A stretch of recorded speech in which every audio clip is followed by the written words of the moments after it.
मला अतिशय आनंद आहे की आज पुणे मेट्रो भवनचं आम्ही उद्घाटन केलं आहे.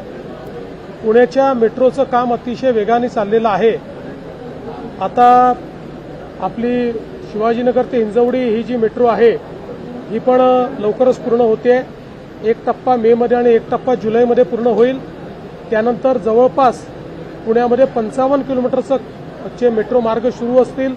अजून जवळपास तेवढ्याच मेट्रो मार्गाचं काम हे पुण्याच्या आणि पिंपरी चिंचवडच्या विविध भागांमध्ये आपण सुरू केलेलं आहे.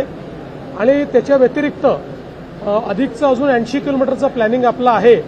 त्यामुळे एकूण 200 किलोमीटरचा मेट्रो मार्ग हे संपूर्ण पुणे, पिंपरी चिंचवड आणि PMRDAच्या क्षेत्रामध्ये करण्याचा आपला मानस आहे.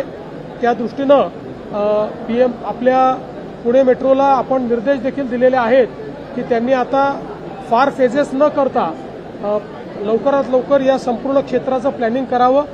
कारण पुणे आपल्याला कल्पना आहे की फास्टेस्ट ग्रोईंग सिटी आहे आणि इथल्या वाहतुकीच्या ज्या काही समस्या आहेत त्याच्यावर या मेट्रोमुळे मोठा तोडगा निघणार आहे.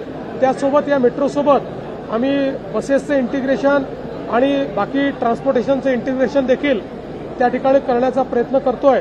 तसेच पुण्यामध्ये एक टनेलचं नेटवर्क देखील करण्याचा आमचा मानस आहे, ज्या माध्यमातून या पुण्याला वाहतुकीच्या कोंडीतनं आपल्याला मुक्त करता येईल. हे वेगवेगळे मार्ग आहेत. याच्यातले 55 किलोमीटरचं काम पूर्ण होत आहे. जवळपास 55 किलोमीटरचं काम सुरू आहे आणि 80 किलोमीटर हे प्लॅनिंगमध्ये.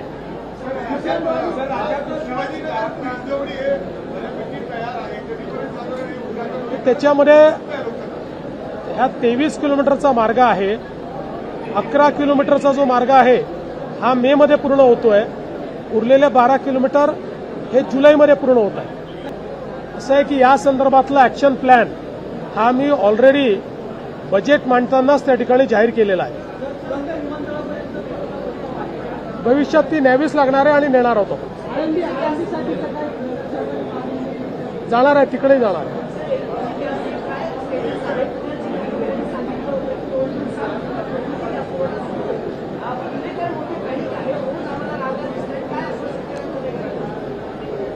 मला असं वाटतं की कोणीही रांगा लावायची आवश्यकता नाही. वारंवार सांगितलं जात आहे की गॅसची कमतरता नाही.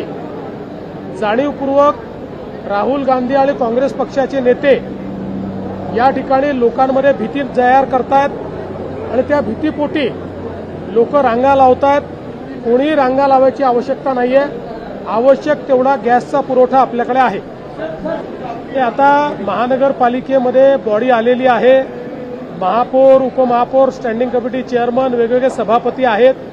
ते या संदर्भातलं उत्तम प्लॅनिंग करतील. त्यांना राज्य सरकारकडनं जी मदत पाहिजे ती सगळी मदत राज्य सरकार करेल. नाही, मला काही माहिती नाही या संदर्भात. पहिल्यांदाच तुमच्याकडनं हे ऐकतोय. भीमाशंकरच्या मंदिराचं आपण काम फार वेगाने करतोय, कारण आपल्याला कुठल्याही परिस्थितीमध्ये कुंभाच्या आधी भीमाशंकरचं काम पूर्ण करायचं. चला.